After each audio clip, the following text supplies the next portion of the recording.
नमस्कार students, NSQF level 4 testing of cooling system and replacement of defective components देखेंगे। आज आप के कूलिंग सिस्टम के अंदर हम सबसे पहले उसको टेस्ट करेंगे, फिर जिस भी पार्ट के अंदर हमें फॉल्ट मिलेगा हम उसको चेंज कर देंगे। चलिए आइए देखते हैं। शक्ति स्ट्रोक यानी कि पावर स्ट्रोक के दौरान दहन इंजन में यानी कि इंटरनल कंबस्शन इंजन का तापमान 700 से 900 डिग्री सेंटीग्रेड के बीच तक पहुंच जाता है। तो आपको एक नंबर का क्वेश्चन बनेगा कि भाई इंटरनल कंबस्शन इंजन में कितना तापमान तक बढ़ जाता है। तो आपको बताना है 700 से 900 डिग्री के बीच हो जाता है।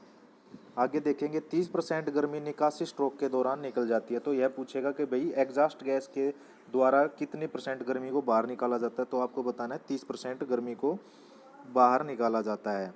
शीतलन प्रणाली गर्मी का लगभग 30% हटाती है।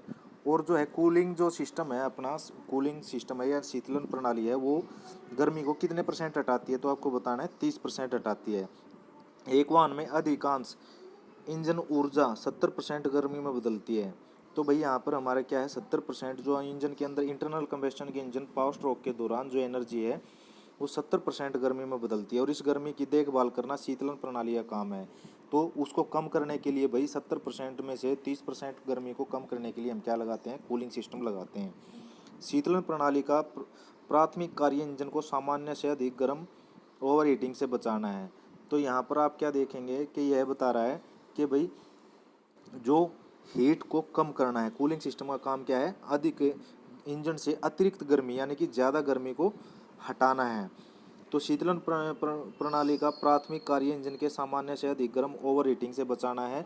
इस अतिरिक्त गर्मी को बाहर हवा में हस्तांतरित करना है। यानी कि भाई जो ये गर्मी जो एक्स्ट्रा गर्मी है उसको क्या करते हैं, हवा के अंदर फिर छोड़ दिया जाता है। उच्च तापमान इंजन घटकों की क्षति पहुंचाता है। अगर भाई ज़्यादा टेम्परेचर रहेगा यानी कि उच्च तापमान रहेगा तो क्या होगा, जो पार्ट हैं इंजन के वो क्या हो जाएंगे, खराब हो जाएंगे। और स्नेहन की क्षमता को बदलता है। और क्या होगा, जो लुब्रिकेशन सिस्टम है उसकी जो है विस्कोसिटी में परिवर्तन आ जाएगा। इसलिए शीतलन आवश्यक है और इसीलिए कूलिंग सिस्टम आवश्यक है। शीतलन प्रणाली सिलेंडर ब्लॉक सिलेंडर शीर्ष में प्रदाय किसी एक मार्गों के माध्यम से शीतलक कूलेंट का परिसंचरण करने के लिए इंजन के घटकों की सुरक्षा करती है।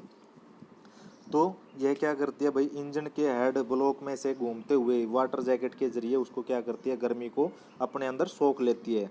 गर्मी कूलेंट शीतलक द्वारा एकत्रित की जाती है और शीतलक के वितरित रेडिएटर में भेजा जाता है।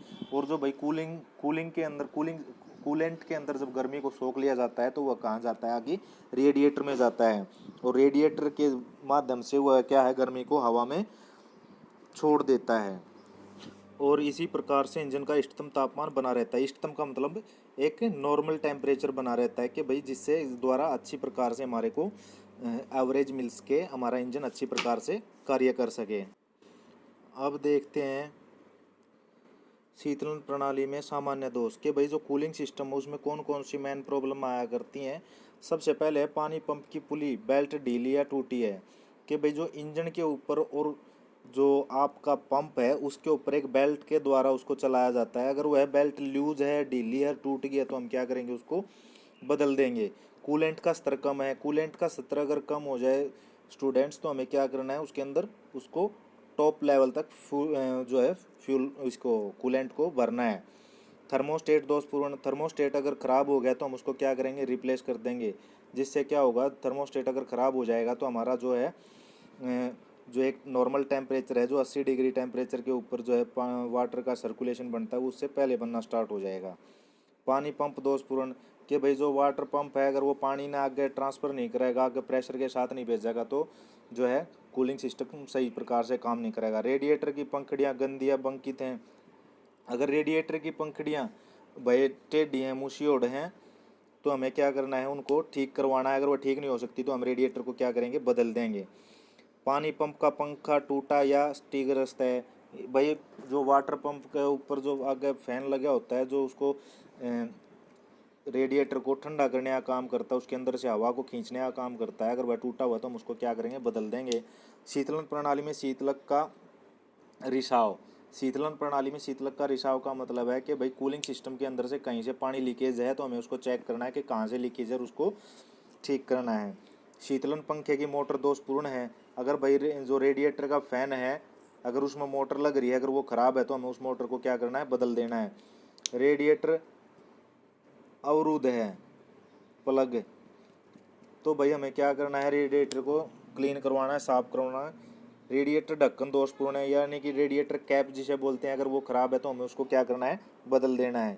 इग्निशन टाइमिंग सही नहीं है। तो एक कारण और हो सकता है ओवर हीट का भाई, कि भाई जो उसकी इग्निशन टाइमिंग है, जिस टाइमिंग पे हम फ्यूल को जलाते हैं यानी कि पावर स्ट्रोक के दौरान, तो उसकी टाइमिंग सही नहीं है। तो ये क्या है, सामान्य शीतलन प्रणाली के दोष। ये क्वेश्चन बन जाएगा, आपको क्वेश्चन लिखना है और ये क्वेश्चन के अंदर ये सारी चीज़ें ऐड कर देनी है।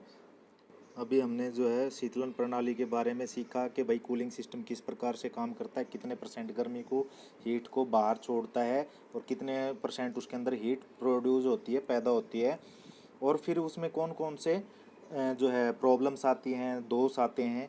अब हम उससे आगे देखेंगे कि शीतलन प्रणाली में दोष के कारण और निवारण के उपाय, कि भाई उसके अंदर जो दोष के जो प्रॉब्लम जो आती हैं वो किस कारण से आती हैं और उनको किस प्रकार से हम ठीक कर सकते हैं। आइए देखते हैं। पानी पंप की पुली बेल्ट ढीली या टूटी है तो संयोजित करेंगे या बदलेंगे। संयोजित का मतलब है उसको सेट करेंगे, एडजस्ट करेंगे, टाइट करेंगे, या फिर अगर वो टूट गई है तो उसको बदल देंगे।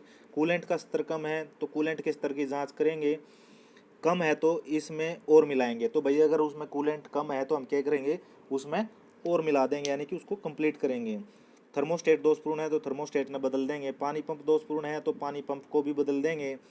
फिर रेडिएटर की पंखड़ियाँ गंदी या बंकित हैं तो पंखड़ियों को साफ करें और सीधी करें, कि भाई जब वो साफ हो सकें तो साफ कर देंगे, नहर जब मुड़ रही है तो सीधी कर देंगे।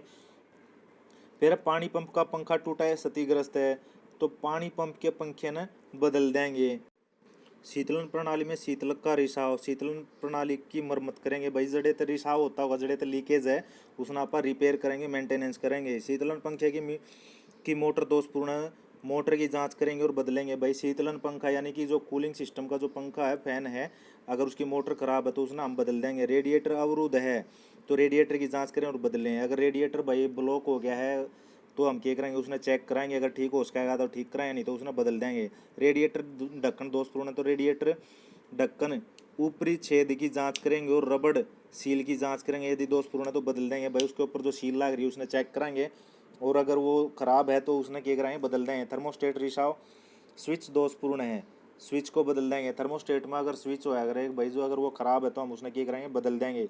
इग्निशन टाइमिंग सही नहीं है तो इग्निशन टाइमिंग को सेट करेंगे। उपयुक्त उपकरण की सहायता से दोषपूर्ण घटकों को सेवा पुस्तिका के दिए गए मानक संचालक स्टैंडर्ड ऑपरेटिंग SOP की सहायता से प्रतिस्थापित किया जाएगा। तो स्टैंडर्ड ऑपरेटिंग प्रोसीजर, तो भाई SOP की फुल फॉर्म भी लिख लेनी है। 1 नंबर का क्वेश्चन ये भी बनेगा। तो यहाँ पर आपके छोटे क्वेश्चन भी बता दिए गए हैं और बड़े क्वेश्चन भी, तो आपको क्वेश्चन बनाकर अपनी कॉपी के अंदर लिख लेना है और इनको याद करना है। ठीक है स्टूडेंट्स, आज का आपका काम कंप्लीट हुआ। आपको यहाँ तक इसका कंप्लीट करना और इसको लिखना और याद करना है।